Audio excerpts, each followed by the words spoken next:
Let's roll on to the next spot on the board, and it's a fascinating one. 1 p.m. Eastern, Cleveland Browns, 4-7, 1-4 on the road at Houston Texans, 1-9-1, 0-4-1 at home. We're at Energy Stadium in Houston, Texas. And all the talk about this game centers around the return of Deshaun Watson.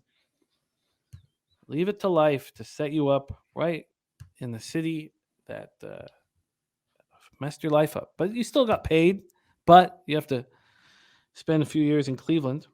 Let's take a look at the line history here in this one. This opened up with the Texans plus 6.5. They're now plus 7. Small line. Total opened up at 45. It shot up to 47.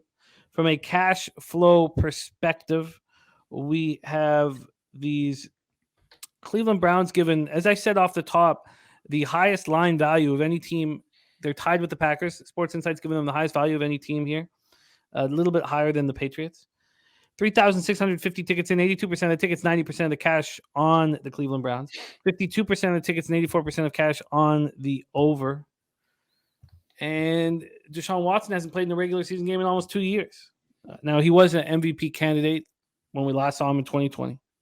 Led the NFL in passing yards, 4,823, 33 touchdown passes. And he's starting. And he won't be the only one there. Some of his accusers, nice enough to be at the game. 10 of them, in fact. Wow. Browns come in off an impressive 23-17 victory at home over the Bucs. Brissett, 23-37, 210 yards, 1 touchdown, 1 pick. Amari Cooper finished with 7 catches for 94 yards. He looks very good. No one else on the team caught for more than 29 yards, but Njoku got those 29 yards, and that was a beautiful catch in overtime. Beautiful catch. To force overtime. Nick Chubb ran 26 times for 116 yards, and the touchdown caught a pass for 16 yards. The defense was strong throughout. They held the Bucs to 415 on third down and just 325 total yards. Browns held Tampa without a point on its final 7 possessions. And I'm not sure if that's the Browns defense being good or the Bucs offense being bad. They finished with 3 sacks and 6 quarterback hits. Myles Garrett said that he was in a ton of pain. He said he thought he'd broken something. He's aggravated his shoulder injury from the car crash. Should be kept an eye on. And their cornerback, AJ Green, is in concussion protocol. The Texans coming off an ugly 30-15 loss in Miami. You know, the score flattered the Texans. They were down 30-0 at the half. Everything changed when Tron Armstead got hurt, and we'll talk about that more in the Dolphins game. But Armstead got hurt with 1:06 left in the first half, and the Texans got 4 sacks over the Dolphins' next 13 plays. But Kyle Allen struggled in his first start, replacing the underperforming Davis Mills. I'm not really sure why they went to Kyle Allen. I wasn't sure why they believed in Davis Mills, but we know what Kyle Allen's going to give you. He's weak. He's not good. The Texans went 2 of 13 on third down and finished with 210 total yards. He finished 26 of 39 for 215 yards, touchdown, and 2 picks. Most of those yards came during garbage time. Akins, 5 for 61 and a touchdown. Brandon Cooks, 5 for 59. Nico caught 6 for 44. The running game could do absolutely nothing. 14 carries for 36 yards. That's back-to-back Dameon Pierce performances that have been horrific. 5 carries for 8 yards. The Dolphins got anything they wanted in the first half. The Texans finished with 5 sacks, 6 quarterback hits, but of course, 4 of those sacks came after Armstead went down. Armstead hadn't allowed a sack all year long, but we'll get into that in the Dolphins game. This is got a lot of moving parts in this one. Andy, take it away, Browns Texans. Yeah, and just off the top, from a betting standpoint, I have no interest in betting this game. Like, the conventional wisdom says just, hey, you've got a quarterback who hasn't played in 18 months, and you have a really strong running game against a horrible run defense. Treat him like a rookie. Treat him like an injured quarterback. Treat him like somebody who had, just got traded to the team and hasn't had time to prep. Take the pressure off him by running the ball a lot. And and the way Houston looked in the first half, I really, really, really think this might be the worst offense. Just with the quarterback change, probably the worst offense in the league at this point.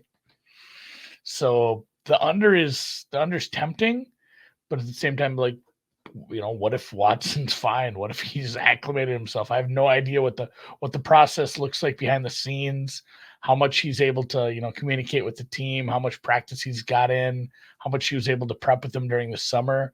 Like, if he plays at 80% of his ceiling, he's a top 10 quarterback. So then you have a top 10 quarterback, a top 10 rushing offense against the worst team in the league.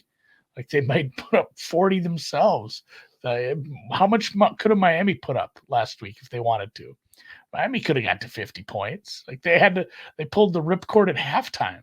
So I like this under.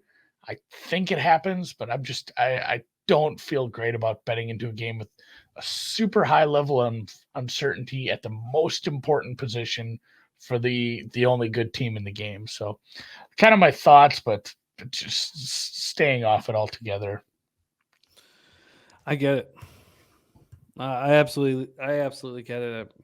I mean, even what we saw from Watson in the preseason was, poor. I mean, it was the preseason, it was exhibition games, but yeah, it's so hard to use any of that information, Yeah. So like, I if you had to, nail me down for percentage, I'd say like 75-25. He looks like shit. Like he looks rough. He looks rusty. Hopefully the coaching staff is smart enough to know, like, just give him some short, easy stuff, get him comfortable, get him used to calling the plays, relaying the information, making the checks. He hasn't had to make checks against a live defense in 18 months. He hasn't had to read a defense. He hasn't had to do any of this. It's been rust is super important any sport, any position, but this is, I mean, you're a coach, you're a leader, you're reading things live, you're reading it pre-snap, you're making the changes, you're in charge of so much stuff as a quarterback. I do worry about Watson in this spot. Yeah, I get it. This doesn't appeal to me at all. So we can just move past it.